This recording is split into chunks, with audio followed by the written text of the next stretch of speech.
Hello friends. आज हम एक बहुत बढ़िया सा सर्कुलर डिस्कस करने वाले हैं। सेबी ने 17 जनवरी 2025 को ये सर्कुलर लाया है। ये सर्कुलर के बेसिस पे म्यूचुअल फंड्स का रिस्क एडजस्टेड रिटर्न कैसे कैलकुलेट होता है, ये मैं पूरा इन डेप्थ आपको बताने वाला हूँ। रॉ वीडियो है तो बहुत बेसिक से चीजें कवर अप हो जाएगी। You should be able to work it out. आप फाउंडेशन पढ़ रहे हो या इंटर पढ़ रहे हो या फाइनल पढ़ रहे हो, कहीं पे भी है आपको समझ में आएगा। टेक्निकली एसएससीए फाइनल के सिलेबस में एडवांस फाइनेंशियल मैनेजमेंट में टॉपिक है, बट प्रैक्टिकल लेवल पे जो मैं सिखाने वाला हूँ वो कहीं पे भी नहीं है। Before I start with this, there's one request. Whatever view times I am seeing, average view duration 3-4 minute बच्चे वीडियो देखते हैं, कोई लाइक नहीं करते, कमेंट नहीं करते, आप लोग सब्सक्राइब नहीं करते हो, या आप सीए कम्युनिटी में फॉरवर्ड नहीं करते हो। अगर आप ये ऐसा करोगे तो मुझे भी मोटिवेशन नहीं रहेगा बार बार यहाँ पर आने के लिए। तो और ये मुझे बार बार बोलना मुझे अच्छा भी नहीं लगता है। तो let's get into the topic, risk adjusted return. बहुत बढ़िया सा कंसेप्ट है। इसको हम पॉपुलरली शार्पे रेशियो के नाम से जानते हैं। फाइनेंशियल मैनेजमेंट में हम इसको शार्प रेशियो कहते हैं, बट सेबी ने इसको नाम रिस्क एडजस्टेड रिटर्न दिया। लेकिन सेबी ने जो ट्विकिंग किया है वो बहुत बढ़िया ट्विकिंग है। क्या होता है, म्यूचुअल फंड का जो स्कीम का परफॉर्मेंस है, बहुत सारे लोग सिर्फ म्यूचुअल फंड ने कितना रिटर्न दिया ना वो देखते हैं। अरे भाई तेरे को मालूम है कि ये फंड ने 25% पर एनम रिटर्न दिया, ये फंड ने 35% रिटर्न दिया। लोग सिर्फ रिटर्न देखते हैं, लोग ये नहीं देखते हैं कि वो रिटर्न कमाने के लिए उस म्यूचुअल फंड ने कितना रिस्क लिया। दो चीजें बहुत इंपॉर्टेंट है। नंबर वन, वो म्यूचुअल फंड ने रिस्क कितना लिया। म्यूचुअल फंड मतलब स्कीम ने, वो स्कीम फंड, म्यूचुअल फंड एक रहता है, उसके अंदर बहुत सारे स्कीम्स रहते हैं। So, two factors you should think of. Number one, how much is a risk taken by particular scheme to earn a return? And number two, how much is the extra return earned by that scheme over and above benchmark? कुछ तो benchmark रखते हैं, like for example Nifty 50 benchmark है, या Nifty 500 benchmark है, या bank Nifty benchmark है। जो भी बेंचमार्क है वो बेंचमार्क से ज्यादा कितना कमाया। ये दोनों फैक्टर्स सेबी ने कंसीडर किए हैं। But before I talk about a SEBI's formula, Sharpe ratio क्या होता है वो देखते हैं, और सेबी ने ट्विक करके उसको क्या किया है लर्न करते हैं। सो विलियम शार्प ने ये एक रेशो दिया था पोर्टफोलियो के लिए। तो whereas Sharpe said portfolio return, mutual fund का स्कीम जो होता है एक पोर्टफोलियो होता है, बास्केट ऑफ सिक्योरिटीज है। सो portfolio return, end तक देखना, you will go mad. Let me explain the concept and then I will show you the calculations and impact of this SEBI circular. SEBI circular का link भी आपको मैं दिखाता हूं। Portfolio return minus risk free return, तो this is basically Sharpe's formula. तो numerator is how much is the extra return earned by that particular portfolio over and above risk free return, divided by standard deviation of that portfolio returns. ये Sharpe का formula था। Higher the Sharpe ratio better the schemes performance. तो numerator क्या है, numerator is alpha. Alpha is a difference between portfolio return and risk free return, this is as per William Sharpe, divided by standard deviation, that is per unit of risk कितना extra return कमाया। Extra return divided by standard deviation which is a measure of volatility. अब SEBI ने इसके ऊपर already public से comment मंगाए थे, और 17 जनवरी को सेबी ने फाइनली सर्कुलर ये इशू किया है। 3 महीने के बाद ये एप्लीकेबल होगा। Now every mutual fund scheme will have to disclose risk adjusted return. तो सेबी ने क्या किया है, RAR, risk adjusted return, as per SEBI. SEBI ने बहुत बढ़िया ट्वीक किया है just few months ago. So mutual fund scheme return, that is portfolio return, mutual fund का जो scheme है, it is nothing but a portfolio only. So how much is written by portfolio, you take up that portfolio return minus SEBI has not taken risk free rate, SEBI has taken benchmark return. Benchmark can be Nifty 50, benchmark can be Nifty 500, whatever. तो उस scheme ने कितना alpha कमाया। तो numerator is what, alpha, extra return earned by the scheme over and above the benchmark. So alpha is a numerator divided by the tweak here is standard deviation of excess return, not the portfolio return. This is SEBI. I like that this notification of the SEBI. This is gonna make a huge impact on how public और investors understand risk adjusted return. और सेबी ने ये भी बोला है सारे mutual funds को कि ये इंफॉर्मेशन डेली बेसिस पे अपडेट होनी चाहिए, प्लस जो इन्वेस्टर अवेयरनेस सेमिनार्स होंगे या जो आपका मटेरियल होगा स्कीम के बारे में, उसमें भी आपको ये सिंपल लैंग्वेज में एक्सप्लेन करना है. तो अगर मैं सिंपल लैंग्वेज में बोलूं तो this is nothing but excess return alpha per unit of risk. तो लेट अस से एक कोई स्कीम है, उसने 22% का रिटर्न कमाया, बेंचमार्क ने 18% का रिटर्न कमाया. This returns are after fees charge by the asset management company. So this is 4% alpha that a particular scheme has earned. But to earn this 4% alpha, you have taken a risk, which is, let us say, standard deviation 10%. कैसे निकालना है बताता हूं. So that is, if I ignore percentage sign, 4 by 10, that comes out to 0.4 is the information ratio. Standard deviation of excess return. Excess is difference between portfolio and benchmark. और ये standard deviation daily return consider करके निकालना है. कैसे बताता हूं. Have patience. Now as opposed to this, this is scheme A, let us say in black colour. Let's say scheme B, उसने भी 22% रिटर्न कमाया, उसका भी 18% ही बेंचमार्क रिटर्न है, दोनों का बेंचमार्क सेम है, लेकिन उसने जो रिस्क लिया है to earn this is more. उसने क्या किया है, रिस्क ज्यादा लिया. लेट अस से उसने रिस्क 15% का रिस्क लिया. 15%. So it will be 4 by 15, that works out to 0.26 for scheme B. So investor should logically prefer scheme A. क्यों? वहां पर alpha per unit of risk is higher. आपने सिर्फ अल्फा भी नहीं देखना चाहिए, क्योंकि मैं ज्यादा रिस्क लेके ज्यादा रिटर्न कमा के दे सकता हूं. हाँ है ना. तो आपने क्या देखना चाहिए, alpha per unit of risk. I hope everyone understood the concept. If anyone wants to go and understand the circular, go to SEBI and click on SEBI circular on risk adjusted returns. I think I don't have internet out here on the this iPad. Let me check out on laptop. Do I have internet? वो मैंने यहाँ से calculate किया था. SEBI circular on risk adjusted returns. Correct. This is a circular. If you can see the link, the second link. This is 17 January 2025 circular where SEBI has given it.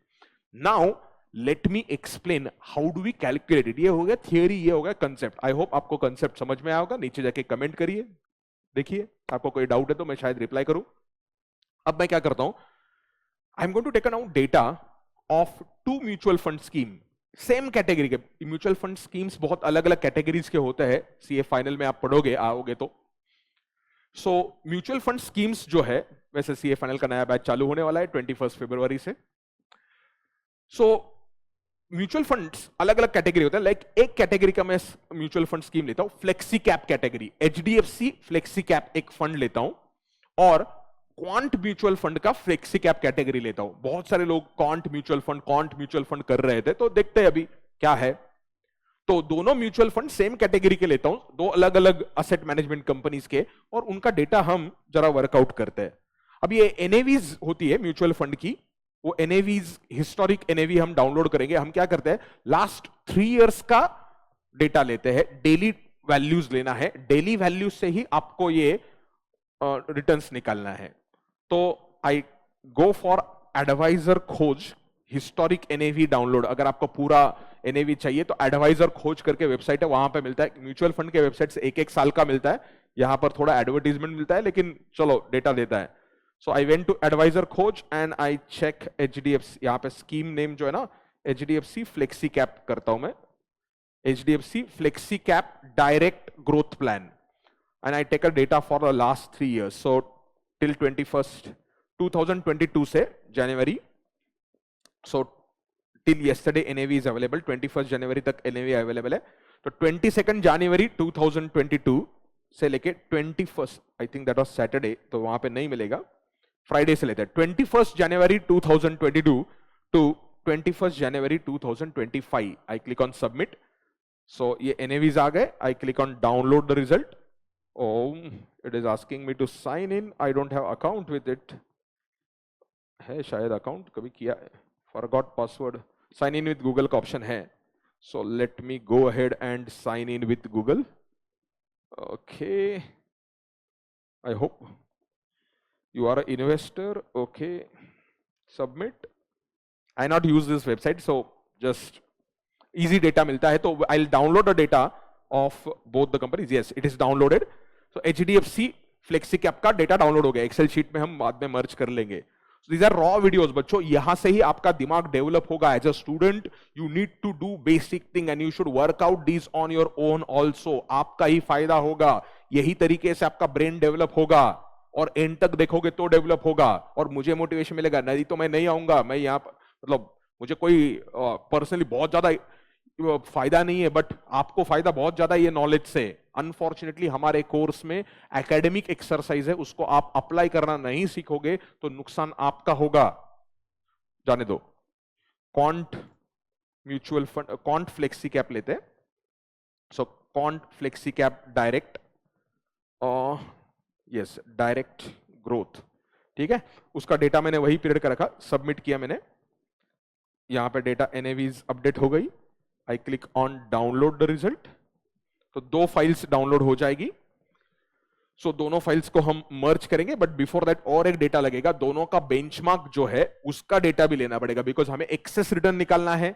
तो benchmark दोनों का coincidentally same है, निफ्टी 500. तो उसका data niftyindices.com करके website है, वहां पे जाओगे तो at the bottom you will find out historical data.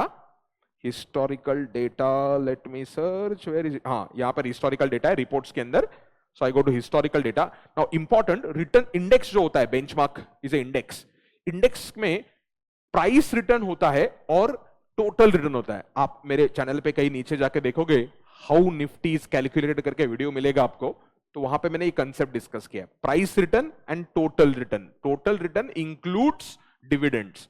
तो मैं यहां पर हिस्टोरिकल इंडेक्स डेटा पे क्लिक करता हूं और थोड़ा नीचे आता हूं. You will find out total returns index values. I will select the index. Equity index है Nifty 500. Let it come. Yes, Nifty 500. Select a period 2022. Okay, जनवरी 21 जनवरी 2022 टू 22 जान. आज का डेटा भी आ जाएगा, हम इग्नोर करेंगे. सो ये डेटा सबमिट करके आ गया. Now I am downloading this. So I have downloaded 3 Excel files, one of HDFC, one of Quant and one of Nifty 500. अभी तीनों फाइल्स को हमें कंबाइन करना पड़ेगा. तो let me go to download folder. So that's how. Just observe, I will make it up here. This is which one? Nifty 500 का data आ गया ये सबसे पहले. Then I will open the another file. Advisor Khoj का फाइल है, it is getting open. Enable editing. This is Quant flexi cap. ठीक है, let me open the third file also. So third file भी मैं ओपन कर रहा हूं. So that is HDFC. Now all these files I'll merge. So you should try. सिर्फ video देख के फायदा नहीं होने वाला है. तो देखो ये HDFC, ये यहां का डेटा है. Now date by date perfect matching होना चाहिए. ये 21 जनवरी है, तो मैं VLOOKUP करके फंक्शन एक्सप्लेन कर रहा हूं. ऑलरेडी मेरे चैनल पे है, तो मैं डेटा यहां पे ले लूंगा. So this is in Nifty 500. Date है, ये कॉलम का मेरे को जरूरत नहीं, डिलीट किया मैंने.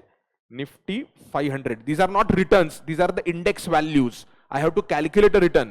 Now here I take quant flexi cap. चलो quant flexi cap का फाइल देखते हैं किधर है. ये वाला quant flexi cap है. ठीक है. Now is equal to VLOOKUP this particular date in quant file. Quant का file, yes, this file in this particular table. How to use VLOOKUP? Please search it.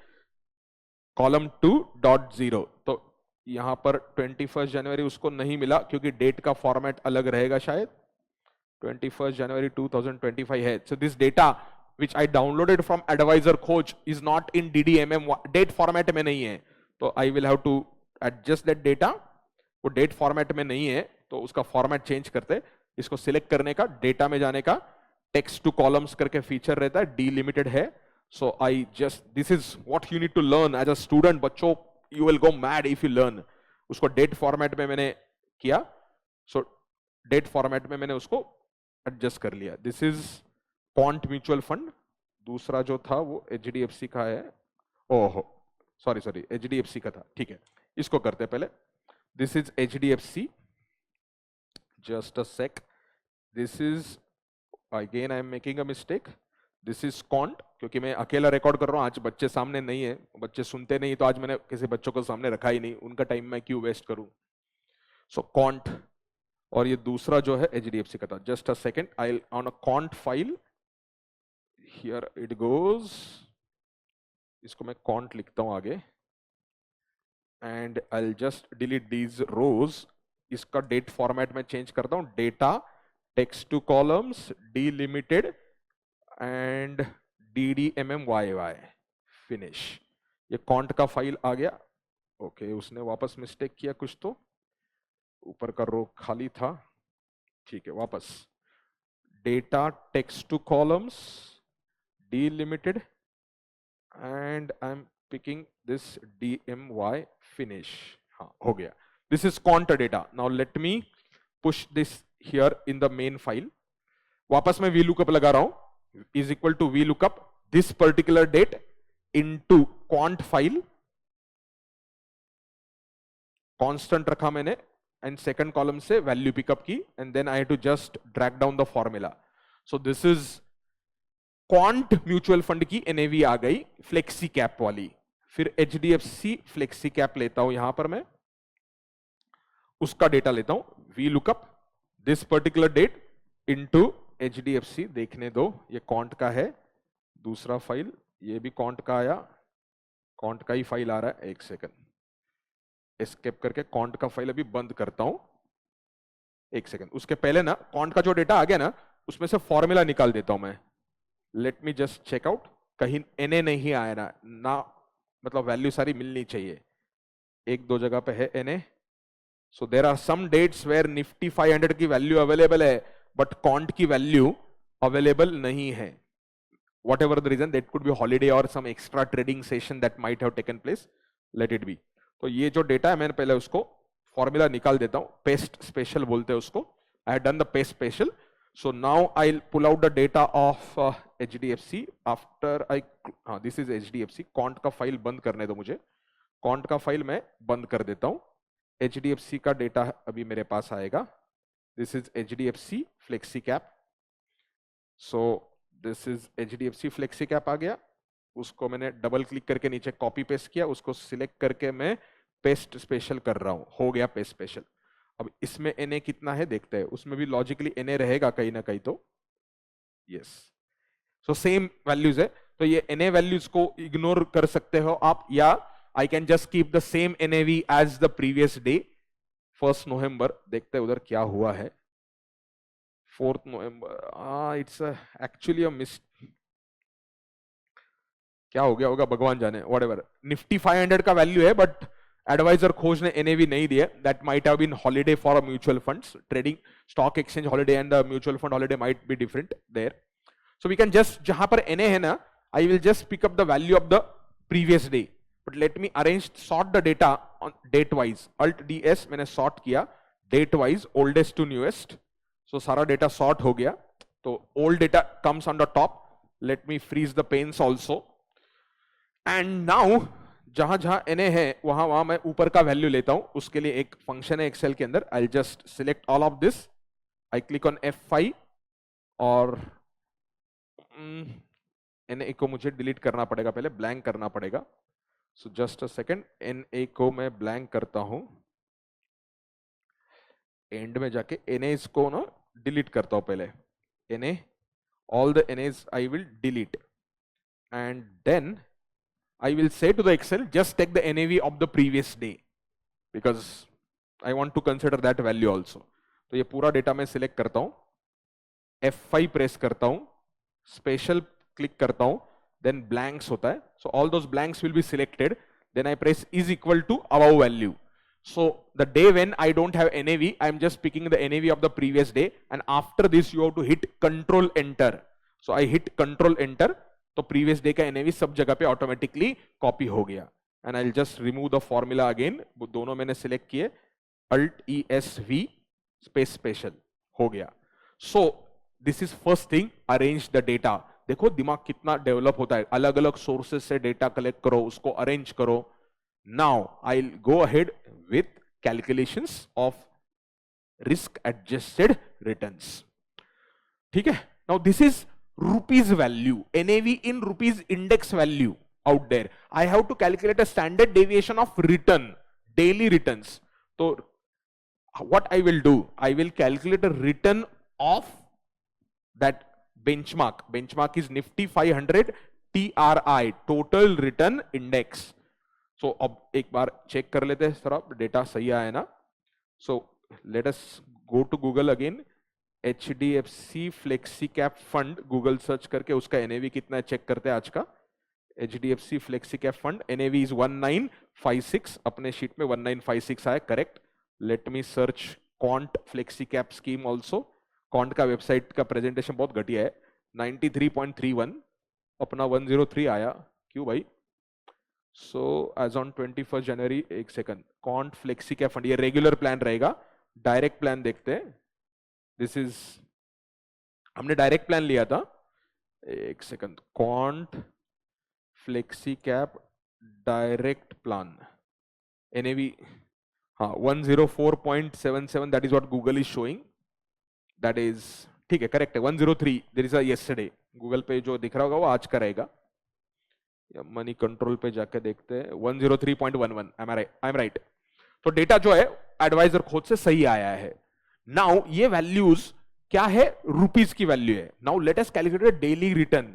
So return Nifty 500 return कितना है, then Quant return, Quant scheme का return कितना है day का, and then HDFC return. You will learn a lot. First day का तो मैं return निकाल नहीं सकता हूं. I am taking a data of last 3 years. Daily values में रिटर्न निकालूंगा, क्योंकि डेली वैल्यूज में जो वोलेटिलिटी है, वो वोलेटिलिटी को लेके हमें स्टैंडर्ड डेविएशन निकालना है. So how do I get a return? The value of the current day minus the value of the previous day divided by the value of the previous day. This is a return. I will just put the formatting into percentage. इसको drag down किया नीचे. This formula I copy, automatically वो quant पे लग गया because I kept a sequence same. HDFC, yes, it got applied. Then I just double click. ये कुछ तो autopilot, co-pilot आया. So ये returns आ गए. Now I have to find out a standard deviation of excess return. In case you recollect the formula which I had written of a SEBI, can you take it to the iPad? Just if you see the SEBI's formula, what is it? Portfolio return minus the benchmark return divided by standard deviation of excess return. So I'll have to create a column of excess return. Take to Excel. So here it is. Excess return of Quant. उस दिन Quant ने कितना excess return दिया? How do I calculate excess return? Quant's return minus Nifty 500 return. Now here I will calculate excess return of HDFC. How do I get it? HDFC's return minus Nifty 500 return. So that day HDFC performed better because HDFC gave 0.96% more than the benchmark and Quant gave 1.27 less than the benchmark. I drag it down. I drag it down here also. So every day it goes on. Somebody will be winner someday. So like you will find out here, Quant is a winner on this date. Quant went up 0.19%, HDFC went down by 0.76 excess return के terms में compared to benchmark. तो excess returns है. अब देखो, अब मुझे standard deviation निकालना है. किस चीज का standard deviation? Excess return का standard deviation. So let me find standard deviation of excess returns. These are daily returns. So I'll do it here for Quant and I'll do it here for HDFC. How do I get standard deviation in Excel? STDEV.P, standard deviation of a population. That data is itself a population. So there is a standard deviation of population, there is a standard deviation of sample. Foundation में आपने सीखा होगा, 11th 12th maths में भी सीखा होगा. ये can't का रिटर्न्स है. आई हिट एंटर, तो कॉन्ट का ये स्टैंडर्ड डेविएशन आया. ये डेली स्टैंडर्ड डेविएशन है. कंट्रोल सी वी, ये HDFC का आया. बट ये डेली स्टैंडर्ड डेविएशन है बच्चों. रिटर्न जो हम निकालेंगे ना, वो एनुअलाइज रिटर्न निकालेंगे. 3 साल का, पिछले 3 साल का CAGR, compounded annual growth rate, HDFC का कितना है, क्वांट का कितना है. तो अगर मैं रिटर्न पर एनम बेसिस पे लूंगा तो स्टैंडर्ड डेविएशन भी पर एनम होना चाहिए. लॉजिकल है, रिटर्न्स लोग पर एनम देखेंगे. Nobody is gonna look at per month और per day return. Per day return देखने वाले लोग अलग टाइप के लोग होते हैं. तो एनुअलाइज्ड स्टैंडर्ड डेविएशन में निकालता हूं. Annualised standard deviation, how do I get it. साल में वोलेटिलिटी जो होती है वो रफली 250 डेज की होती है. 250 days is a volatile, because market 250 दिन ही ओपन रहता है ऑन एन एवरेज, 2-4 दिन इधर उधर. So I should multiply this into 250. That is wrong, क्योंकि standard deviation is under root figure. Square root के अंदर का फिगर होता है. Standard deviation is square root of variance. तो स्टैंडर्ड डेविएशन को ऐसे डायरेक्टली आप 250 से मल्टीप्लाई नहीं कर सकते हो to get the annualised standard deviation. So I have to take a standard deviation per day into square root of 250. क्यों? Standard deviation is under root figure. और फिर इसको मैं परसेंटेज फॉर्मेट करता हूं. तो standard deviation of excess return से बच्चों, ये annualised standard deviation of excess return is 7.4 for quant. Let me do it for HDFC. तो HDFC का स्टैंडर्ड डेविएशन कम निकला. HDFC का स्टैंडर्ड डेविएशन कम निकला है. कितना कम है? 4.73. ठीक है. अब हमें देखना है एक रिटर्न कितना है. Portfolio return. Portfolio return, I hope you understood. Portfolio return, quant का पोर्टफोलियो रिटर्न कितना है और HDFC का रिटर्न कितना है. तो रिटर्न क्या करना है, पिछले 3 साल का CAGR निकालेंगे. कैसे निकालेंगे? 3 साल पहले NAV कितनी थी, आज NAV कितनी है, राइट? तो 3 साल पहले की NAV बनेगी मेरी प्रेजेंट वैल्यू, आज की NAV बनेगी फ्यूचर वैल्यू. मैथ्स में आपने फॉर्मूला सीखा होगा या FM में फॉर्मूला सीखा होगा. Future value is equal to present value into 1 plus R raise to N. तो R जो है वो हमें निकालना है. आप रेट करके फंक्शन है वो यूज कर सकते हो, या स्पेसिफिकली इस पर्पज के लिए एक्सेल के अंदर एक RRI करके फंक्शन है. सो जो CAGR देता है. नंबर ऑफ पीरियड्स 3 इयर्स है. प्रेजेंट वैल्यू, क्वांट की प्रेजेंट वैल्यू उस टाइम पे कितनी थी, यहां पे माइनस टाइप करने का जरूरत नहीं होता है. 2022 में ये NAV थी. डिड यू सी NAV मैंने कौन सा पिक किया, 62 रुपीज का. कॉमा फ्यूचर वैल्यू कितना है वो एंड में रहेगा, 21 जनवरी 2025 का, ब्रैकेट कंप्लीट. तो ये CAGR आया. परसेंटेज में फॉर्मेट करने दो. So how much is return given by quant mutual fund. Quant mutual fund flexi cap, not entire mutual fund, quant flexi cap direct plan gave 18.2%. Now let me apply the same formula for HDFC. Just copy paste किया, automatically data आ गया. HDFC gave 21.98%. Now this is where the game gets interesting. Did you understand? कौन करने वाले आपको social media पे पागल जैसे पोस्ट मिलेंगे. बट बेटा यहां से आगे ये जो इंफॉर्मेशन रेशो आएगा ना, that will separate main from boys. It's not a comment against a quant.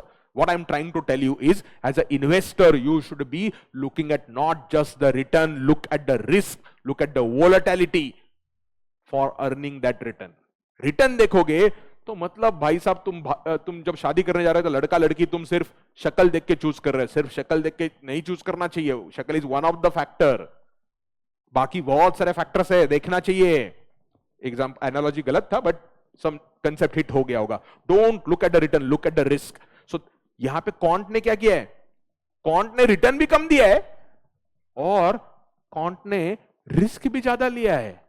समझे? बट आप कभी कभी ऐसा हो सकता है कि रिटर्न ज्यादा है बट रिस्क ज्यादा है. तो that's why you should calculate alpha per unit of risk. तो ये है portfolio return. Now let us calculate benchmark return. Benchmark कौन है? निफ्टी 500. कोइंसिडेंटली दोनों का बेंचमार्क सेम है. तो RRI फॉर निफ्टी 500 NPER 3 साल लिए मैंने, 2022 से 25. प्रेजेंट वैल्यू 2022 का ये था, कॉमा 25 ये वाला है. Bracket complete. So Quant did good, Quant has done good as compare to benchmark. कैसे? This is excess return per annum.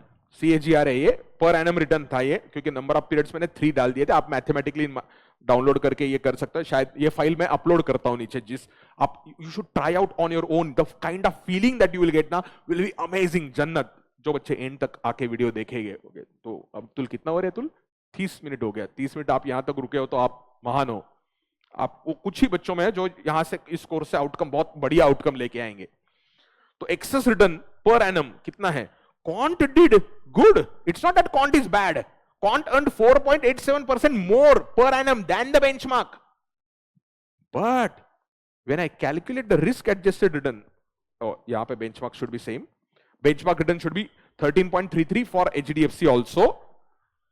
Excess return HDFC did even better, but HDFC did better with less risk. आप बोले यार ये क्या चमत्कार हो गया, return भी ज्यादा रिस्क भी कम. हाँ, हर बार ऐसा नहीं हो सकता, but it is possible. That's what the basic concept that you learn in CA final advance financial management. Efficiency frontier, ये कॉन्सेप्ट को पहले इफिशिएंसी फ्रंटियर करके जाना जाता था. जानते हैं लोग, जाना जाता है, मतलब जानते हैं. सो है कॉन्सेप्ट, वो आप टेक्स्ट बुक में सीखोगे. Now let us calculate risk adjusted return, जिसके लिए ये वीडियो आपका थंबनेल देख के आप शायद क्लिक किए हो, यहां पे आए होगे. Benchmark return divided by sorry, my mistake, portfolio return minus benchmark return, that is excess return, मैंने already calculate किया, divided by risk taken to achieve that excess return, that is annualized standard deviation 7.4. तो ये number आया, वो Excel अपना बहुत digit लेता है, तो मैंने उसको फॉर्मेट किया 0.66. Bigger the better. This is risk adjusted return. Bigger the better. Look at HDFC. HDFC का 1.83 is excess return per unit of excess risk. Quant it is 0.66. ऐसे आपको अब ये इंफॉर्मेशन सेबी का, अगर आपने ये सर्कुलर देखा होगा, यहां पर सेबी ने ये सर्कुलर में ये जो फॉर्मूला है वो सेबी ने भी दिया हुआ है. Here somewhere that formula was there. This formula is there, SEBI, and SEBI has required this disclosure to be updated on the Association of Mutual Funds in India's website for all the schemes in India. और उसका marketing करने को बोला है. Explaining information ratio, इसको information ratio कहा है उन्होंने इन सिंपल लैंग्वेज. अब यहां से आगे क्या होगा, लोग, आई होप म्यूचुअल फंड के जो इन्वेस्टर्स है या इन जनरल हमारे यहाँ पे जो इन्वेस्टिंग कम्युनिटी है, वो इस रेशो को देख के दिमाग लगाएगा कि कौन कितना रिटर्न कमा रहा है और उसके लिए कितना रिस्क ले रहा है. ये 3 अप्रैल 2025 से इंडिया में एप्लीकेबल होगा. आप इसके पहले ही आप ये कैलकुलेशंस देख सकते हो. I will put up this Excel file in a description. I hope Atul you can be done, right? So वो लिंक चला आएगा, आप पूरा वीडियो देखे हो. Thank you. Do share among the CA community. Bye bye.